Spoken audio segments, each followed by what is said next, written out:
Have you ever felt that there's something more, something hidden, behind the reality we call life?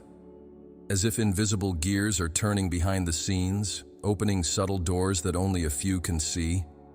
That nearly indescribable feeling that there are layers beyond the visible is not a delusion. It's the whisper of the portals. And the number 144, repeated across various spiritual traditions, is no coincidence or superstition.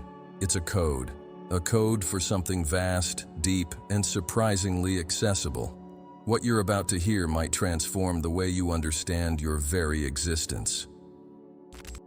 For centuries, the number 144 has appeared in sacred scriptures, in the proportions of divine geometry, in celestial alignments, and in the echoes of ancient cultures.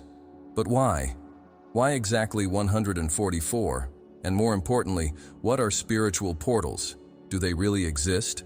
Or are they just poetic metaphors from a mystical past? What if these portals are real, not made of stone or metal, but of frequency, consciousness, and energy? And what if they're all around us, ready to be accessed? And who, after all, knew how to activate them? Few names carry as much spiritual weight across millennia as Jesus. Even fewer provoke such silence and reverence when it comes to hidden codes. Over time, the world came to see Christ solely as a symbol of faith or suffering, but few explored Jesus as a consciousness activator, a traveler between vibrational realities, a master of the paths that lead to the new earth. The portals are not simply tied to physical places, but to the human ability to raise one's frequency and access more subtle realms. And Jesus knew exactly how to do this. In the book of Revelation, there is an enigmatic reference to 144,000 chosen ones, sealed with a divine mark. For a long time, this passage was interpreted literally, as a fixed number of saved souls. But there's another interpretation, far richer and more symbolic. The 144 represent frequencies, archetypes, levels of consciousness. They are not predestined people, but vibrational states that can be awakened in any human being ready for the call. And the portals are the transition points between these states. They are thresholds that connect the common mind to the divine mind. But these portals, as elevated as they may seem, don't require temples or sacred relics to be accessed. They require courage. Courage to silence the noise of the world and listen to the inner sound. They open when consciousness aligns with love, with compassion, with pure intention. And that was perhaps the true mission of Jesus, not to found a religion, but to show the map, to point to the inner portals that connect the human to the eternal, the finite to the divine. To understand this journey, one must abandon the notion that everything that matters lies outside. The keys to the 144 portals are not external, but internal. They are awakened through vibration, through consciousness, and above all, through presence. With each elevated thought, each healed emotion, a new portal opens.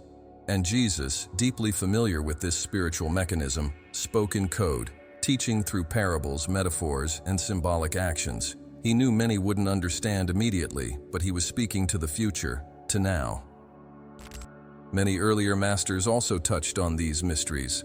The Egyptians, with their teachings about the 12 subtle bodies and 12-dimensional portals. The Mayans, with their calendars that didn't just mark time, but charted the passage of consciousness through different stages. The Essenes, with whom Jesus is said to have lived, spoke of 144 points of light scattered across the earth, each resonating with a divine virtue. This number, 12 times 12, is more than mathematics. It's a sacred field of possibilities. Which brings us to the new earth. But what exactly is this new earth? A geographic utopia? A physical paradise? Or something much closer and, at the same time, more subtle? The new earth, according to many spiritual scholars, is not a place we go to, but a frequency we access. It's already here, coexisting with our current reality, but on a different vibrational layer, and the portals are the bridges that connect the old earth to the new reality. Jesus spoke of it when he said, "The kingdom of heaven is within you." This is the moment where mystery meets urgency. The modern world, with all its technology, still finds itself lost, anxious, and disconnected. Why, with so much external advancement, do we still feel empty inside? Perhaps because we've forgotten the portals. Perhaps because we've turned away from the codes. Perhaps because we stopped listening to voices like Jesus's, who, without dogma or institutions, called us back to our sacred center. But here's the good news. The portals were never destroyed. They're still alive, simply waiting to be remembered. And each memory ignites a light, and each light ignites another. This is how the 144 are activated, one at a time, within us. In the next sections, we'll dive into how Jesus acquired this knowledge, which traditions influenced him, how he used techniques that resemble spiritual codes, what was said in the texts erased by history, and how you, today, can begin walking the path back to the portals. Few historical figures inspire as much devotion, and at the same time, as much omission, as Jesus of Nazareth. For centuries, his image has been shaped by dogma, religious politics, and selective translations. Yet there is a Jesus that few know, the initiator, the keeper of ancient wisdom, the man who walked among secret traditions and who may have held spiritual keys that were hidden from us. But why? Why was part of this knowledge silenced? And what did he possess that was so powerful it couldn't be passed on? To understand the veil cast over Jesus' teachings, we must look at the texts that didn't make it into the New Testament. The canonical Gospels, Matthew, Mark, Luke, and John, are not the only records of Christ's life and words. There are dozens of other writings, many found in the Dead Sea Scrolls and the Nag Hammadi Library, which reveal a much more mystical, symbolic Jesus, one deeply connected to Eastern esoteric traditions. Gospels such as those of Thomas, Mary Magdalene, Philip, and Judas, rejected for not aligning with church power structures, contain gems that unveil a Christ who spoke of inner realms, soul ascension, and multiple layers of reality. In the Gospel of Thomas, for example, Jesus says, "When you make the two one, and when you make the inner like the outer, then you will enter the kingdom." This is not a moral statement. It's a vibrational key. It speaks of unification, of transcending duality, of accessing an expanded state of consciousness. In other words, a portal, a code that, if deciphered, activates the inner passage. And Thomas was excluded, precisely because of that. Because he offered instructions, not just stories.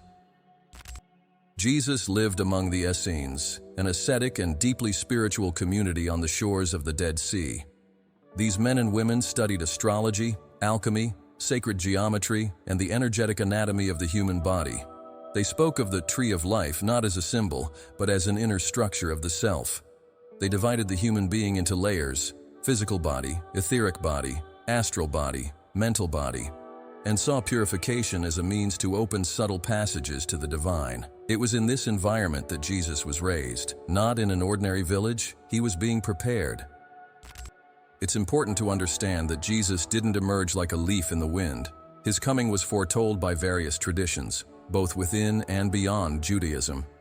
Ancient prophecies spoke of a master who would unite the wisdom of East and West, one who would recover the lost codes of earlier civilizations.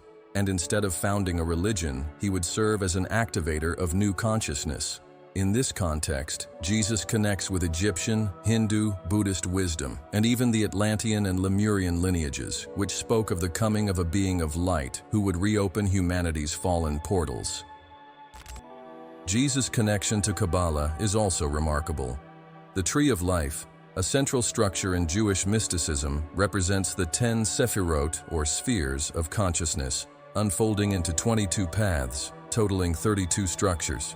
But some older Kabbalistic branches spoke of a hidden configuration, 12 double portals connected to 12 dimensions of existence, forming a matrix that, when multiplied within itself, produced 144 patterns of consciousness. Jesus spoke in parables that resonated with these patterns, not as doctrine, but as frequencies meant to awaken the listener.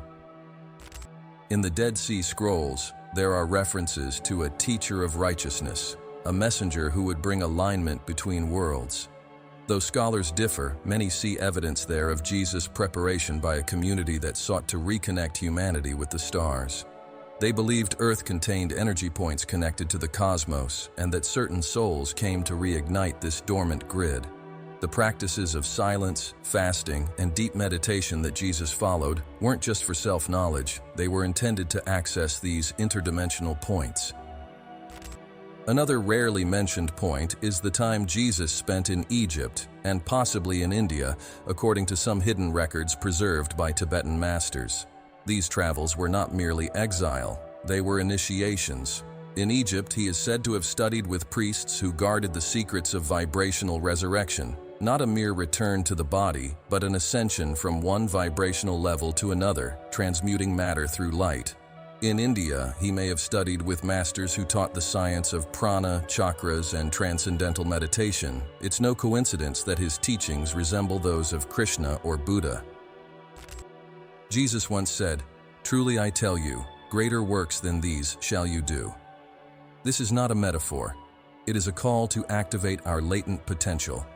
He was speaking of what we now call spiritual DNA activation, the expansion of the energy field, the human capacity to access multiple realities simultaneously.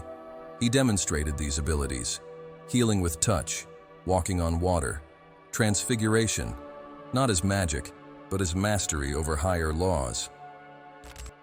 This knowledge was deemed dangerous because it empowers the individual, because it breaks dependency on external structures, because it brings the human being closer to their divine nature. That's why many of these teachings were suppressed. During various church councils, especially at Nicaea, texts were removed, symbols erased, and Jesus was transformed from an initiating master into a figure of worship. A reversal that stripped the seeker of autonomy and replaced light with guilt. But here is the good news. Truth cannot be destroyed, only forgotten. And we are living in an age of remembrance, an era in which veils fall and lost fragments begin to realign. As we revisit the hidden Gospels, recover the mysticism of the Essenes, and recognize the value of ancient wisdom, we realize that Jesus didn't come to build temples of stone, but to reactivate living temples, us. Every human being is a sanctuary, every soul is a portal, every breath is a step toward the new earth. And it is in this spirit that we continue. Now that we understand there was indeed hidden knowledge, and that Jesus was both its guardian and messenger, it's time to go deeper. What exactly are spiritual codes? How do they work within our bodies, our consciousness, our vibration? What is their connection to DNA, to light, to the geometry that underlies reality itself? There is a secret vibrating within every cell, an ancient enigma guarded at the core of our existence: DNA.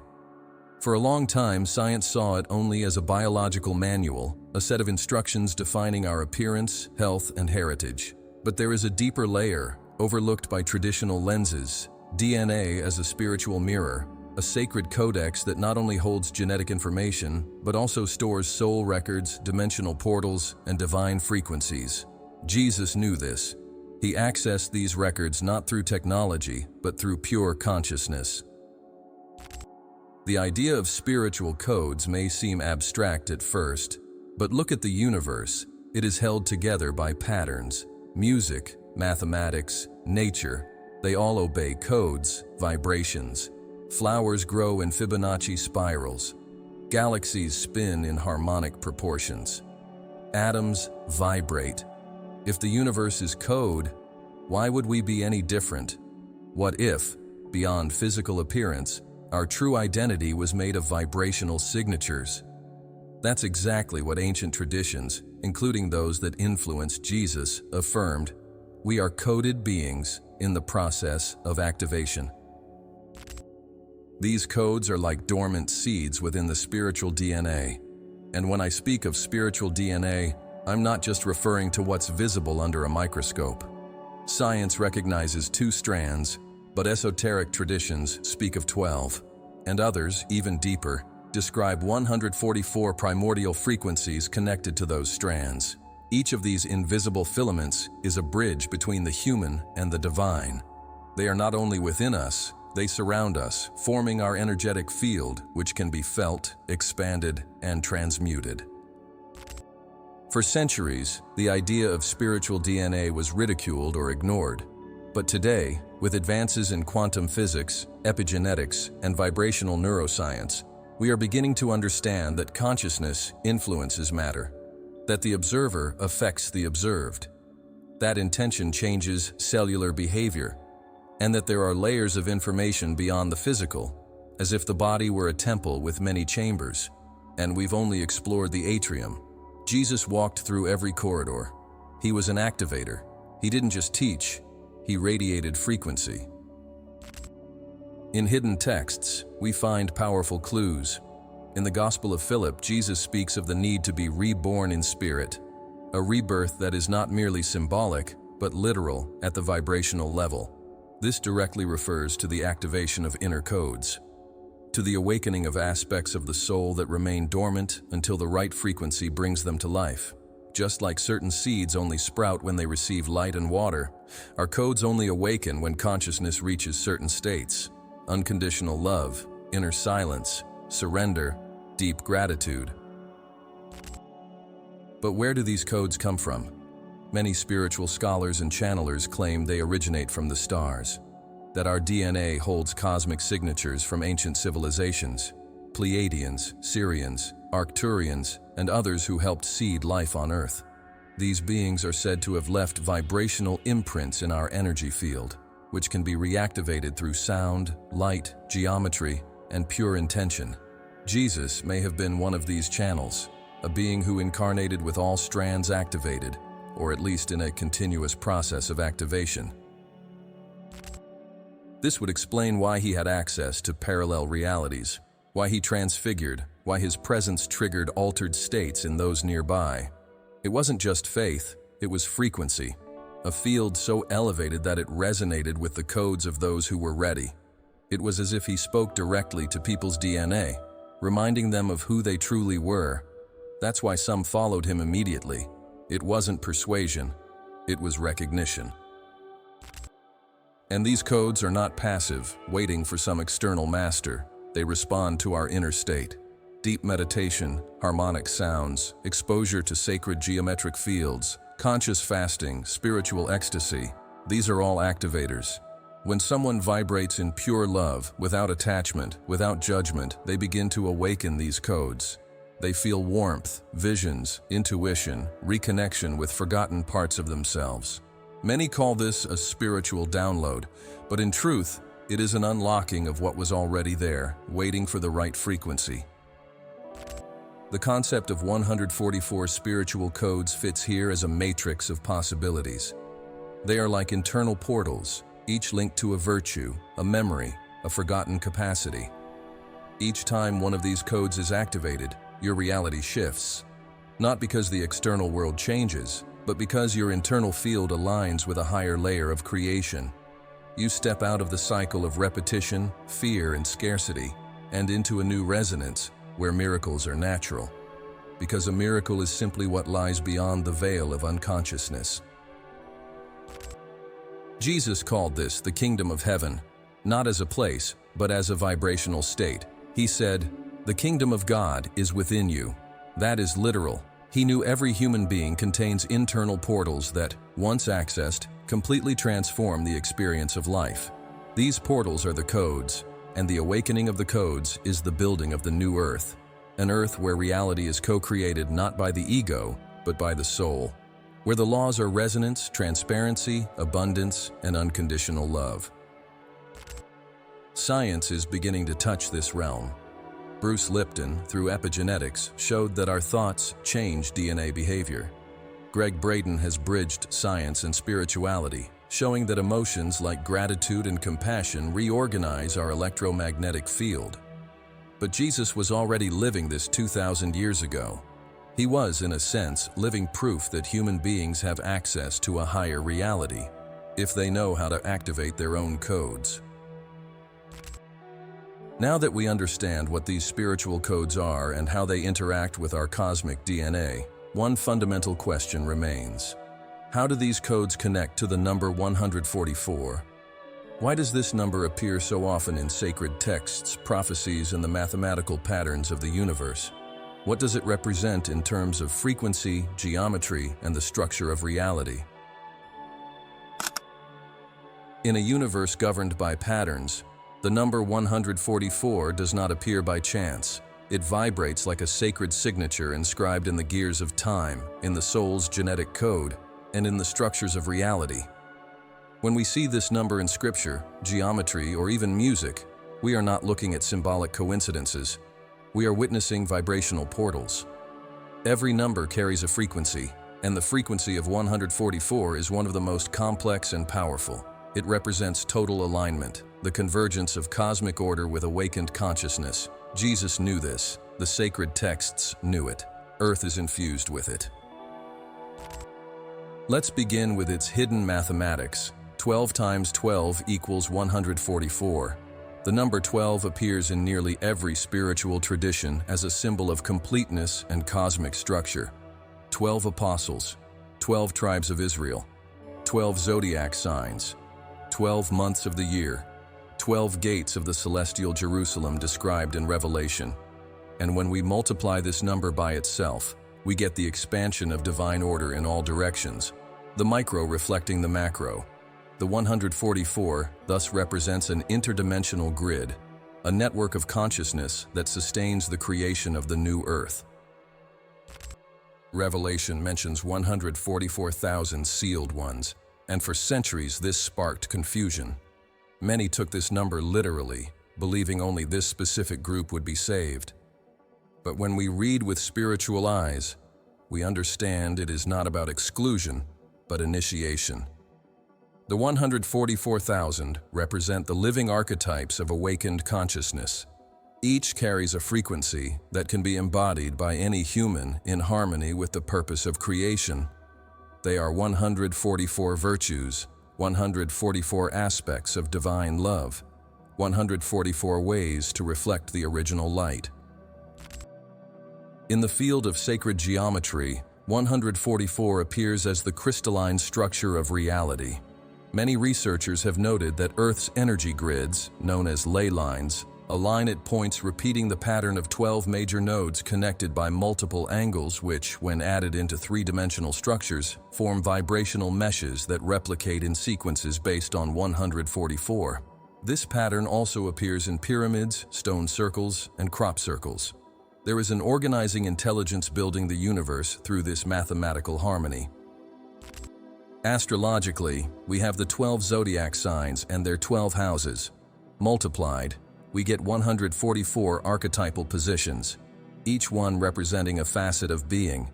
On a deeper level, this suggests that 144 describes not just time, but consciousness moving through time. The soul, upon incarnating on Earth, follows a journey that may pass through these 144 archetypal experiences, a complete cycle of spiritual maturation. Once this cycle is complete, the soul is ready to ascend, transcend, and vibrate in tune with the new earth. This number also appears in music.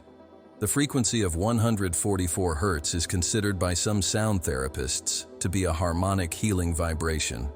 It resonates with the heart, the pineal gland, and the higher subtle centers. Those exposed to this frequency often report sensations of peace, expansion, and clarity. In ancient traditions, such as the Egyptian and Pythagorean, certain tones were not used for entertainment, but for energetic alignment. Music was a portal, sound was a tool for transcendence. Jesus, through chanting Hebrew and Aramaic mantras, used these vibrations to activate codes. In the human body, 144 echoes in a curious way. The average heartbeat of a healthy person in deep meditation is 72 beats per minute. Multiply that by 2 and you get 144, as if the heart, aligned with conscious breathing, becomes a spiritual metronome. This inner cycle mirrors the rhythm of creation. The heart is one of the first organs to form, and it is also where many believe the higher self resides. When we vibrate in love, it beats at this frequency. It's not poetic, it's real. Most impressively, this number also shows up in the field of time. 1 hour and 44 minutes equals 8,640 seconds. In ancient astrological systems, this number was linked to solar cycles. The sun, symbol of spirit in most traditions, rotates on its axis roughly every 25 Earth days. A number that, when broken down within esoteric geometry, reveals multiples related to 144. In other words, the very star that sustains life on Earth pulses in rhythms that echo this frequency. In the structure of sacred time, like the Mayan calendar, we also find blocks of 144 days, representing cycles of transformation. For the Maya, each of these cycles marked a stage in the evolution of collective consciousness, and many believe we are now in the final cycle, the one in which the 144 codes merge, awakening humanity's full potential. A new sun, a new earth, a new consciousness. Jesus didn't speak everything directly. He spoke in codes. "He who has ears to hear, let him hear," he often said. And among those codes was this number. 144 was embedded in his gestures, his rituals, the symbolic repetition of his actions. His miracles often followed numeric patterns: 12 full baskets, 12 disciples gathered, 3 days in the tomb. All of it formed an invisible sacred geometry, understood only by those who could read the signs. He taught, but he also calibrated. Every word he spoke was a vector of frequency. And now we are approaching the time of return, not of Jesus in flesh, but of the Christ consciousness within us all. The 144 codes spread across the planet are not isolated events. They are components of a single activation field. They activate in waves, in collectives, in hearts that are ready. When entire groups begin to vibrate in love, truth, and light, the portals reopen, the new earth manifests, and the number 144, once seen as a mysterious symbol, reveals itself as the backbone of a higher reality. But this activation is not automatic. It requires intention. It requires inner discipline. It requires surrender. The number 144 is a bridge, and to cross it, one must know how to walk. This is where the rituals come in, not external rituals with incense and robes, but soul rituals. Internal processes through which consciousness attunes to the whole and begins to vibrate in harmony with the rhythm of creation. Imagine for a moment that each breath you take is a key, that each pure intention is a password, and that by combining these forces, you could activate an invisible mechanism that connects you to dimensions beyond time. This is the essence of spiritual rituals, a sacred technology, ancient, refined, and forgotten. We're not talking about folkloric ceremonies or empty traditions. We're talking about internal alignments that reverberate through the fabric of the universe. Jesus understood this process. He didn't just speak of love. He vibrated it ritually, like a bridge connecting the human to the eternal. What we call ritual was, for him, a living practice, a dance between body, spirit, and higher planes. It was through these states of deep alignment that he accessed spiritual portals, and not only he, but the masters who came before and after him. Portals don't open through words or automatic gestures. They respond to purity of frequency, vibrational coherence, and surrender of being. That's why the rituals involved specific practices to reach these elevated states: fasting, silence, sacred chanting, body postures, visualizations, prayers, and astral connection. Before each major spiritual manifestation, Jesus would retreat. He went to the desert, the mountains, to places where silence reigned. Fasting was not just physical, it was inner emptiness. By stopping the intake of dense substances, the body released energy and the mind quieted. This allowed the spiritual field to expand. In parallel, he maintained a posture of reverence, not as submission, but as surrender to the whole. The body, aligned with spirit, became an antenna, and the portal began to respond. Chants and sacred words were fundamental to this process. Hebrew, Aramaic, and ancient Egyptian are phonetically potent languages built upon activation sounds. Every word spoken by Jesus during prayer wasn't just communication, it was vibration. He used specific intonations, deliberate pauses, rhythmic pacing so that the sound resonated within the body itself, activating glands like the pineal and thymus. The voice became a bridge, the prayer, a frequency. Another essential element was the geometry of the body. Many postures we now associate with Eastern practices, such as lotus position, hand mudras, spinal alignment, were present in the ancient Middle Eastern traditions. Jesus knew these alignments. Sitting in a certain way, breathing in certain cycles, moving the hands with specific gestures, all of it created a geometric field around the body, connecting it to Earth's vortices. It was living mathematics, expressed through flesh and intention. And speaking of Earth, it's important to understand that portals are also anchored in specific locations on the planet, places where energy grids intersect, where vibration is naturally higher. Jesus knew this. That's why he went to specific mountains, valleys, bodies of water.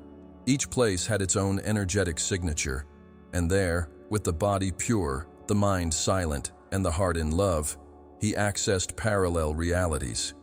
He withdrew not to escape, but to tune in. Visualizations were another key component. While meditating, Jesus visualized light, not vague light, but structured forms like mandalas and geometric flowers. Many Gnostic accounts speak of thrones of light, wheels of fire, radiant spheres, visions we now recognize as energy forms or fractal manifestations. These visualizations were not fantasies, they were access points. When the mind elevates, it synchronizes with the universal field and begins to see beyond ordinary vision. Each image was a password, each shape, a map. There are also accounts of Jesus using specific times for his rituals. Dawn and dusk were privileged moments, times when the Earth's energy field is more open and the veil between worlds is thinner. At these daily transitions, he would connect. For him, time wasn't linear, it was vibrational. Astrological cycles like moon phases, solstices, and equinoxes were also used for deeper rituals. Like the Essenes, he understood time as a spiral of opportunity. One of the most powerful elements of activation rituals was silence. A silence so deep it became sound. A void so full it became presence. In this state, the ego dissolves. There are no requests, no desires, only being. And it is at this point that the portal responds, because it doesn't open to will, it opens to alignment. When Jesus said, "Not my will, but yours be done," he wasn't speaking of religious submission, but of vibrational resonance. He matched the source, and the source flowed through him. Another aspect of his rituals was the circle. The disciples would sit in a circle, a gesture of unity without hierarchy. Each person became a point of light.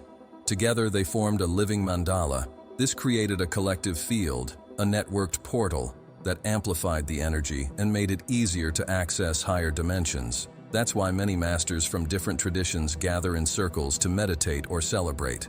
The circle is perfect geometry, no beginning, no end, continuous flow. And finally, there was intention, the heart of the ritual. None of this, the chant, the fasting, the visualization, the location, the timing, would work without pure intention. And intention is not a mental desire, it is the vibrational direction of one's being.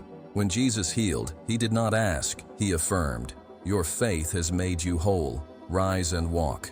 He accessed the reality where the healing was already accomplished, because his intention was clear. He saw others not as sick but as light temporarily asleep, and by seeing them this way, he activated them. Healing occurred. The miracle was the result of vibrational alignment between intention, word, and frequency. These rituals are not lost. They've been forgotten, but they are returning, and they can be practiced today, not as imitation of a past master, but as an authentic expression of the self. Each of us can become a portal. Every breath can be a ritual, every gesture a bridge. What Jesus showed was the path. He said, "I am the way, the truth, and the life." Not as exclusivity, but as a vibrational model. He was the living trail for those who wish to access the higher worlds. And now that we understand how these rituals were performed and how the portals were accessed, we must ask, what did he see? What lay on the other side of these portals? What was that reality he called the kingdom? How is this new earth different from the reality we currently experience? And more importantly, how can we live it now?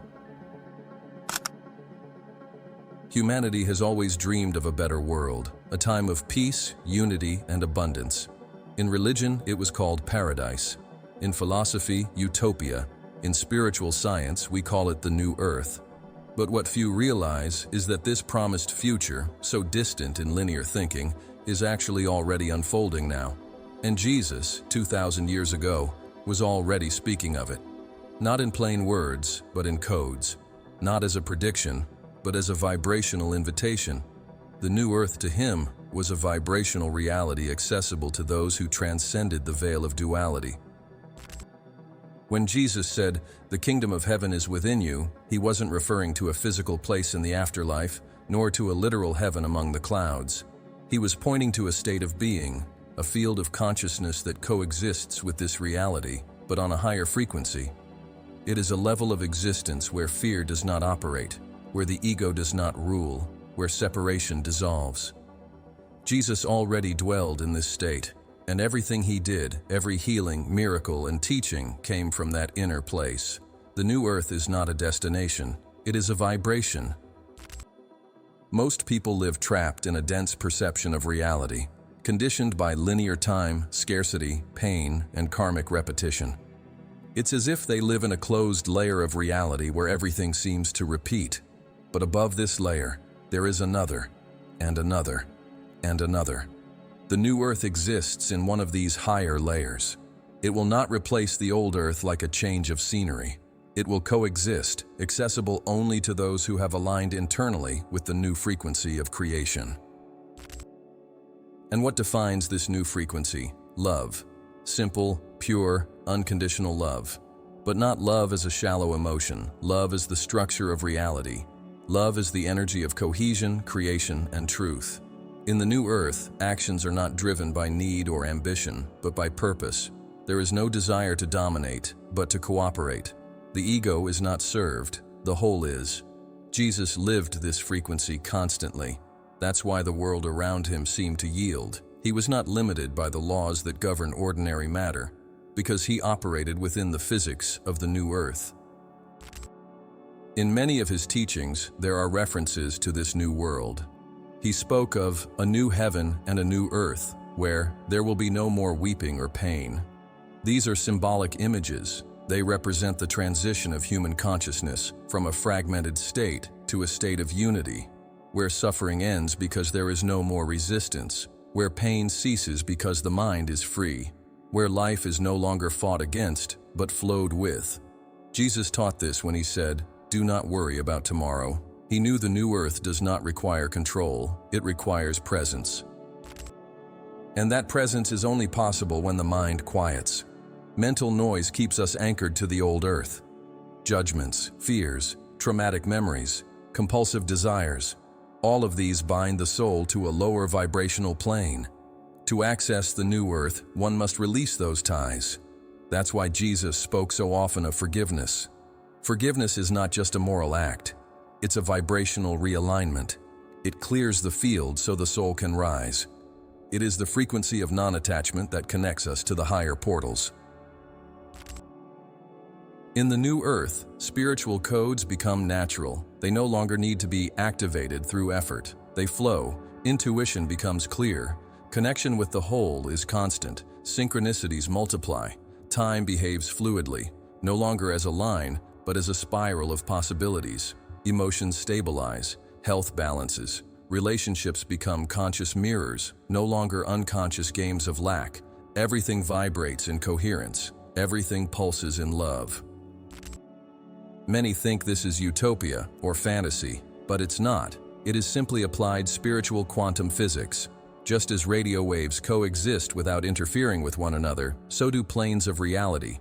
Each person tunes in to the channel that matches their frequency. The new earth is already here, but only those who vibrate with it can perceive it. Jesus was speaking exactly of this when he said, "Not everyone who says, 'Lord, Lord,' will enter the kingdom." He wasn't judging, he was stating that it's not about words, but about frequency. So how does one make this transition? How does one cross the portal between the old earth and the new earth? Through reconnection with the divine self. through the practice of presence, of meditation, of full awareness, through service, compassion, and forgiveness. Jesus was the model of this process. He incarnated in a time of pain, oppression, and darkness, and still, he vibrated in light. And in doing so, he anchored the new earth into the old one. Every gesture he made was a bridge, every healing, an opening, every word, a password. What we must understand is that the new earth will not be given, it will be chosen. It will be built, first within, then without. And it won't come from above, but from within. It won't descend from the heavens, it will emerge from awakened hearts. Jesus did not come to take us away. He came to show us how to transform the here and now. The new earth is this world, vibrating differently. Heaven is not there, it is now. The great shift, then, will not be in buildings, governments, or technologies. It will be in the way we perceive, feel, and relate to life. The new earth will be a reflection of awakened collective consciousness. When a critical mass of souls vibrate with the codes of love, peace, and truth, it will manifest more visibly, more tangibly. That is why the 144,000 sealed ones are so important. They are the ones anchoring this new frequency into the physical earth. And maybe you feel it in your heart, that you are part of this, that you're hearing this call, that you feel this new earth inside you, even without fully knowing why. That's a sign, an echo from your deepest essence reminding you that you are part of this process. You are not here merely to survive. You are here to awaken, to remember, to vibrate, to serve as a point of light in this sacred grid that is transforming the world from the inside out. In the next part, we'll explore exactly who these 144,000 are, what role they play, how to recognize an inner calling to this path, and how Jesus was already forming this group in his time, without labels or titles. There is something that begins to pulse when we hear the expression 144,000, something ancient, familiar, as if it echoes in a place that has no name, yet vibrates deeply in the chest. The number appears in the Bible, in Revelation, and for centuries it has been interpreted as a closed, sealed, untouchable group. But that veil must fall. The 144,000 are not arbitrarily chosen, they are awakened. And awakening is not a privilege, it is a responsibility. They are consciousnesses who have accessed the codes of the new earth and chose to remain here as living anchors, embodied portals, supporters of planetary transition. The number 144,000 is symbolic, vibrational, geometric, and real. It's not about counting, it's about frequency. It represents a field of souls resonating with a specific pattern of light, a level of spiritual maturity where separation no longer dominates, where the ego has largely been transcended, and where the mission to serve the collective is embraced with love and surrender.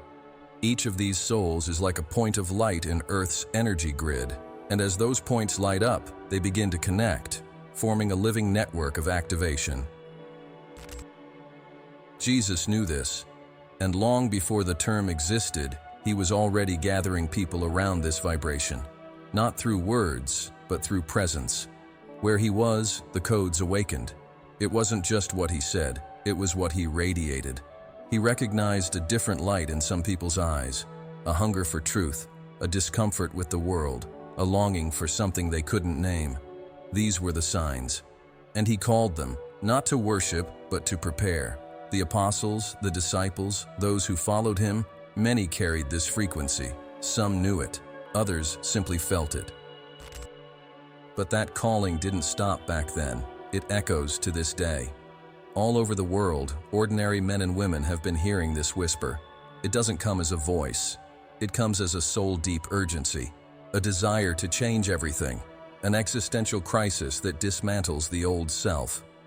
These are the signs of the calling.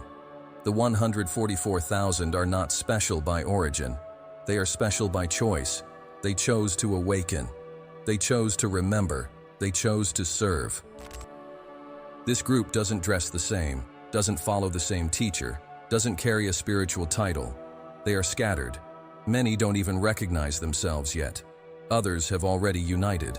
They are therapists, musicians, teachers, mothers, farmers, scientists, wanderers, artists, the silent, the awakened. What unites them isn't appearance or profession, but vibration.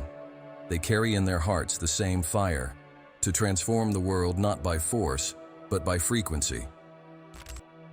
And this awakening isn't easy. It begins with the collapse of the old. It's common for these souls to go through deep crises, loss, illness, breakdowns. Everything misaligned with the new must fall away. Because for the codes to activate, the old must go. Jesus said, "No one puts new wine into old wineskins." He was speaking of consciousness. To receive the new, the structure of being must be renewed. That's why so many awakened ones feel like they don't belong to this world, because they truly belong to a world that is being born. The activation process happens in waves. First comes the calling, then the deconstruction, next, the search for meaning, and finally, alignment. It is at this point that the codes begin to manifest. Intuitive gifts, clarity, synchronicities, lucid dreams, energy expansion. The soul begins to remember who it is, and with that, it begins to align with its mission. And the mission of the 144,000 is clear: to anchor the new earth, to serve as a bridge between worlds, not as saviors, but as mirrors, not as leaders, but as beacons. These souls don't operate by the logic of the old world. They don't hoard, they share. They don't compete, they collaborate. They don't impose, they inspire. They are starseeds, not in a fanciful sense, but as souls carrying records of civilizations that once vibrated in the frequency of unity. Pleiadians, Syrians, Andromedans, Lemurians, Atlanteans. The names matter little. What matters is that these memories live in their energetic field. And when activated, they transform not only their lives, but the surrounding field. Jesus was preparing this collective, even without naming it. He formed them through lived experience, through example. He washed his disciples' feet to show that leadership is service.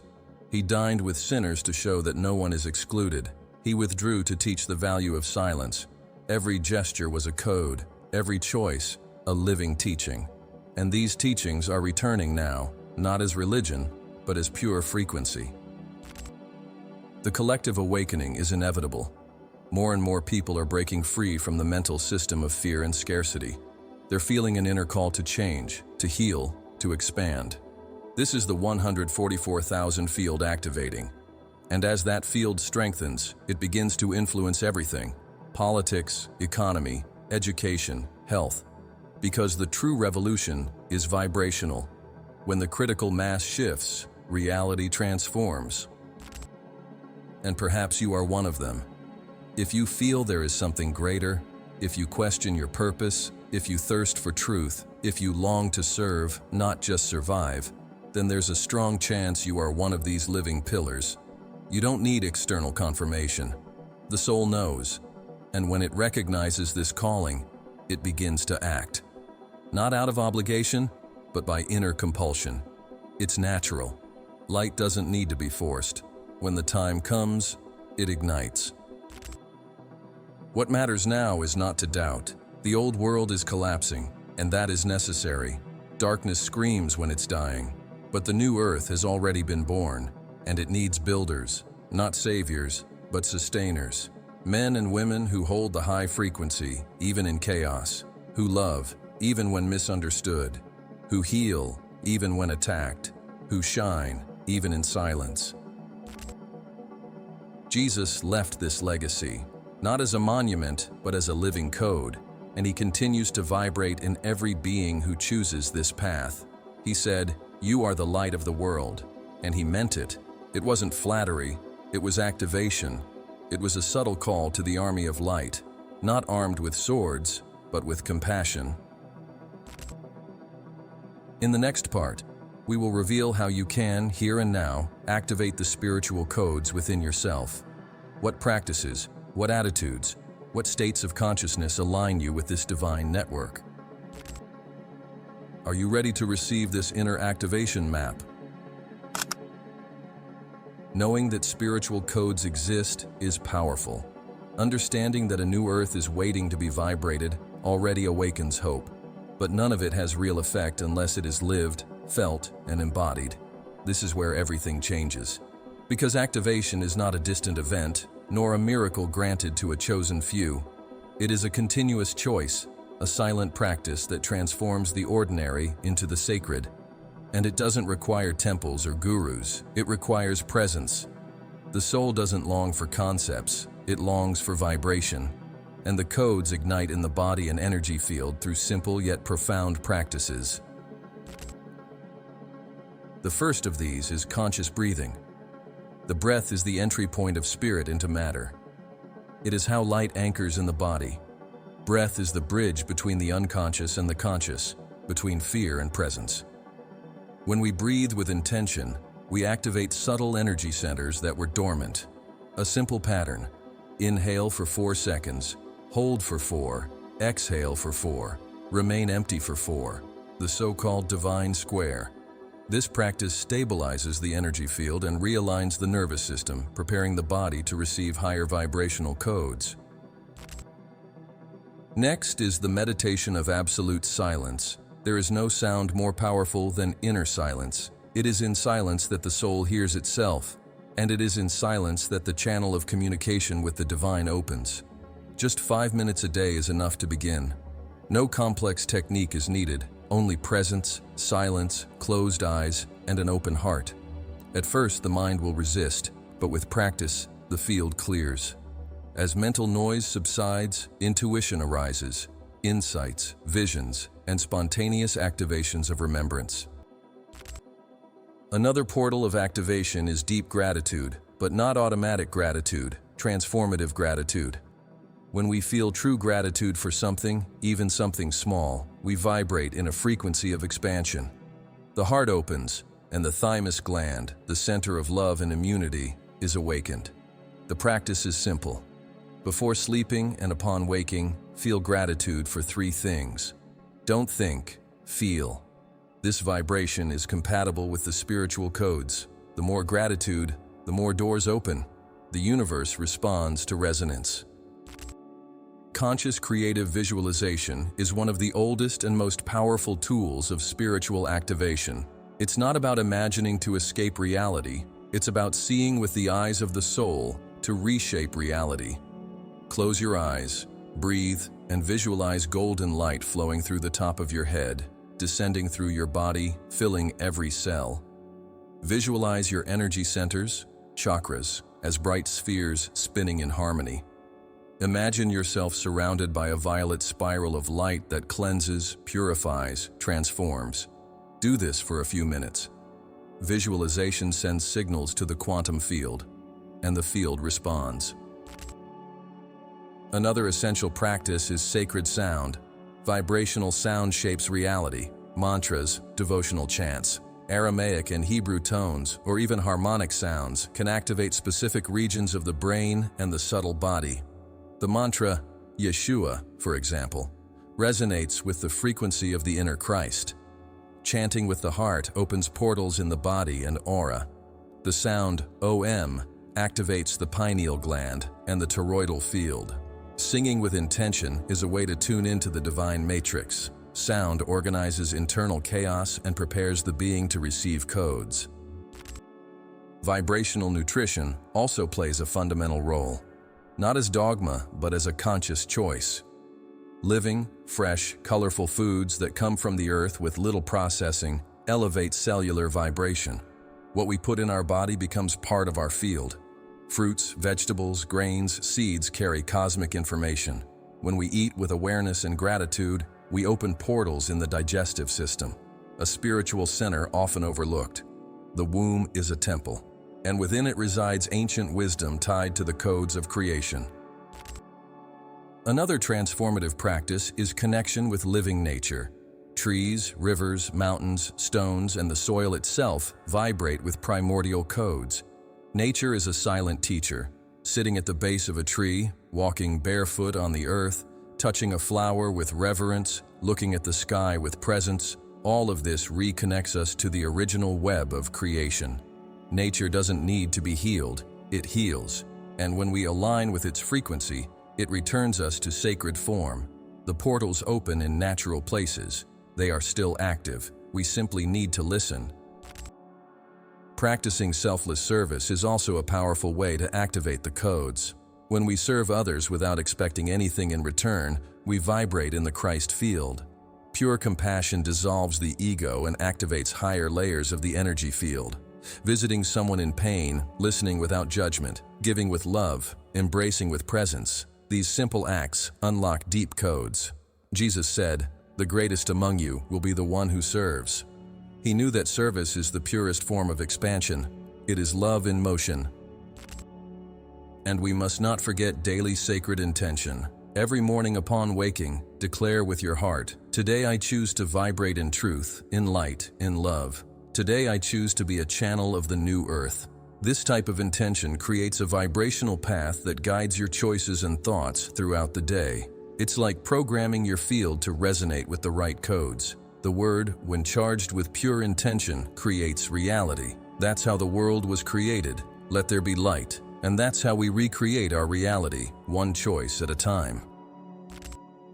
Finally, integration. Spirituality cannot be lived in fragments. The codes activate when life becomes a coherent flow, when thought, feeling, speech, and action align. Coherence is the greatest portal, and it doesn't have to be perfect, only sincere, living with truth, authenticity, transparency, humility. This is the fertile ground where the codes bloom. Jesus didn't ask for perfection, he asked for heart. And where there is a pure heart, there is space for the new earth. You already carry all the codes within you. They are not outside, they are not in books, temples, or sacred words. They are vibrating now, silent, ready to awaken. All it takes is presence, intention, and practice. And as you activate your own codes, you also awaken those of others. Awakening is contagious. One illuminated soul ignites another. And thus, without noise, without war, without imposition, the new earth is built. In the next and final part, we will integrate all of this. We will revisit Jesus' role as a vibrational mirror, as an initiator of the new earth, and as a living invitation to return to the portals. The time for simply hearing about miracles is over. Now is the time to embody miracles. Not as something that happens outside of us, descending from distant heavens, but as a natural expression of those who have accessed their true essence. The legacy of Jesus was never about worship, it was about remembrance. It was never about following a man, but about activating a path. He was the map, not the destination, the portal, not the end. And in this moment of humanity, we are being called to do what he did, to reopen the portals of the Spirit, not through blind faith, but through living consciousness. Jesus walked with feet firmly on the earth, but his soul was always connected to the eternal. He was root and sky, matter and light, and he taught that we are the same. He didn't come to say, "I am different from you." He came to say, "You are like me. You are God's," he declared without hesitation, a phrase that still shakes fearful hearts, but that holds the final key. We were made for more, to remember, to vibrate, to co-create. The return to the portals is not a heavenly event, it is an embodied process. Along this journey, we've come to understand that portals are frequencies, that the codes are internal, that the number 144 is not mystical by accident, but because it mirrors cosmic order, that the 144,000 are not passive saved souls, but active anchors of the new earth, and that activation rituals did not remain in the past, they live in our daily choices. But now, we must understand the center of it all. Jesus did not come to separate us from the divine, but to remind us that the divine is inseparable from us. He was a clear reflection of what we are without the filters of fear. His legacy is not just in the words recorded in books, it's in the vibration he imprinted on the fabric of the planet. Every step he took, every glance, every gesture of healing, all of it remains alive in the field. Every human being who tunes into that vibration can access this Christic field. It doesn't require religion, it requires heart. It requires presence. He said, "I am with you always, even to the end of the age." And he wasn't lying. Because he wasn't speaking as a man, but as consciousness. He is here, now within. To rediscover the portals is to rediscover the Christ within us. It is to shift from being spectators of the sacred to becoming expressions of it. It's when we stop looking outward and begin emanating from within. Every time we choose love over judgment, we open a portal. Every time we forgive the unforgivable, we activate a code. Every time we fall silent and listen to the voice of the soul, we access a new reality. This is the living legacy. This is the invisible road he left behind. A trail of light revealed step by step as we dare to walk each one with vibrational faith. And this rediscovery is not solitary. The portals reopen when two or more consciousnesses unite in a shared purpose. Jesus said, "Where two or more are gathered in my name, I am there."